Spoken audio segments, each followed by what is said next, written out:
is Chapter 7 of Cinder, the Lunar Chronicles. Dr. Dmitri Erlin dragged his finger across the port screen, scanning the patient's records. Male, 32 years old. He had a child, but no mention of a spouse. Unemployed. Turned cyborg after a debilitating work-related accident 3 years ago. No doubt spending most of his savings on the surgery. He traveled all the way from Tokyo. So many strikes against him, and Dr. Erland couldn't explain that to anybody. Sticking his tongue out between his teeth, he raspberried his disappointment.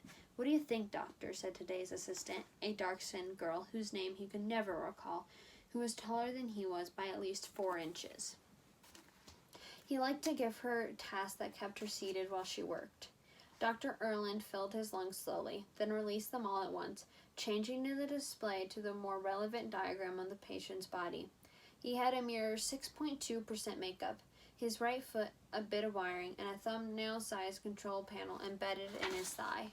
"Too old," he said, tossing the port onto the countertop before the observation window. On the other side of the glass, the patient was laid out on the lab table. He looked peaceful, but madly tapping his fingers against the plastic cushions. His feet were bare, but skin grafting covered the prosthesis. "Too old?" said the assistant. She stood and came to the window, waving her own port screen at him. 32 is too old now? We can't use him." She bunched her lips to one side. "Doctor, this will be the 6th draft subject you'll turn away this month. We can't afford to keep doing this. He is a child, a son. It says so right here. Yeah, a child who will be able to afford dinner tonight because his daddy was lucky enough to fit our subject profile."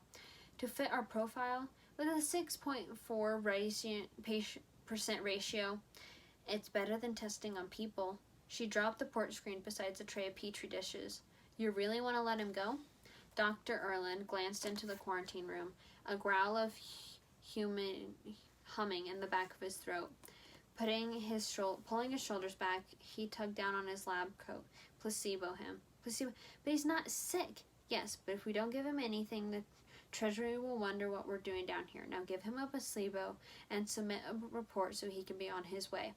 The girl huffed and went to grab a labeled vial from a shelf. "What are we doing here?" Dr. Erland held up his finger, but the girl gave him such an irritated look that he forgot what he'd been about to say. "What's your name again?" She rolled her eyes. "Honestly, I've only been your assistant every Monday for the past 4 months. She turned her back on him, her long black braid whipping against her hip. Dr. Erland's eyebrows drew together as he stared at the braid, watching as it wound itself up, curling in on itself, a shiny black snake rearing its head, hissing at him, ready to strike. He slammed shut his eyes and counted to 10. When he opened them again, the braid was just a braid, a shiny black hair, harmless.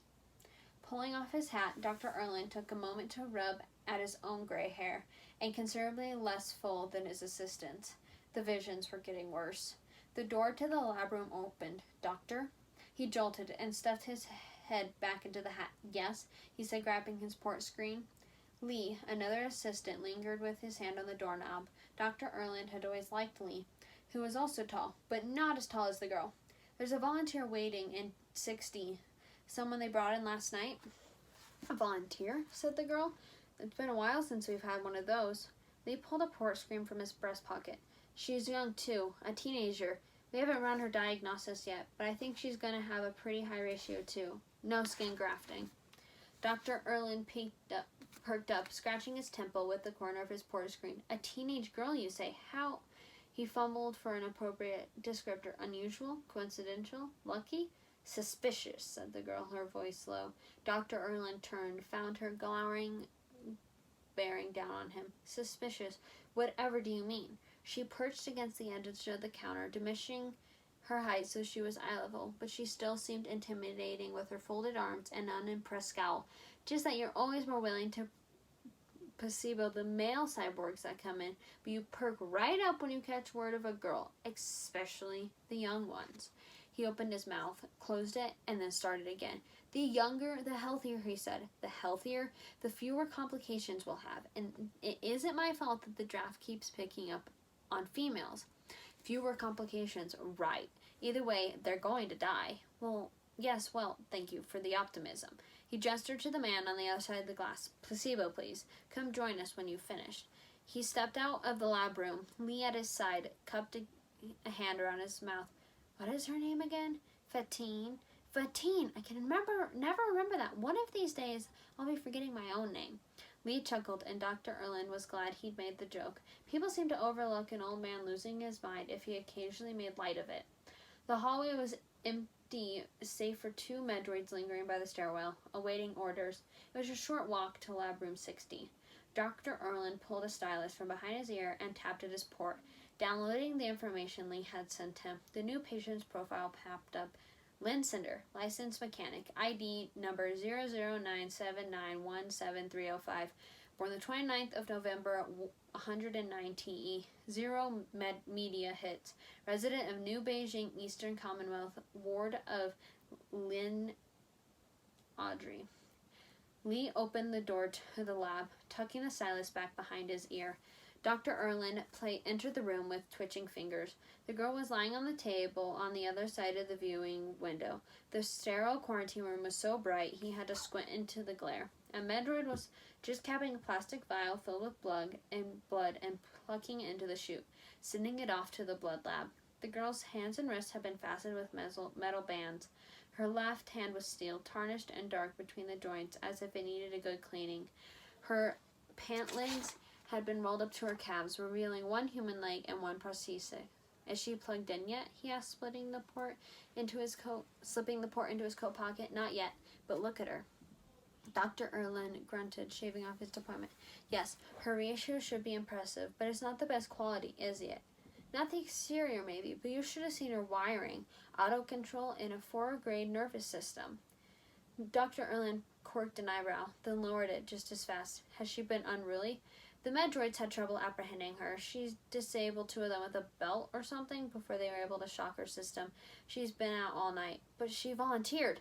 Her legal guardian did. She suspects the patient has already been contracted with the disease, a sister taken in yesterday. Dr. Erlin pulled the microphone across the desk. Wakey, wakey, sleepy beauty, he sang, rapping on the glass. They stunned her with 200 volts, said Lee, but I expect her to be coming around any minute now.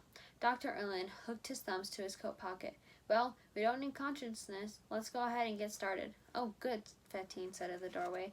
Her heels clipped against the tile floor as she entered the lab room. Glad you found one that suits your taste. Dr. Erlin pressed a finger to the glass. Young, he said, eyeing the metallic sheen of the girl's limbs. Healthy. With a sneer, Fatine claimed to sleep before a net screen that projected the cyborg's records. If a 32-year-old is old and decrepit, what does that make you, old man?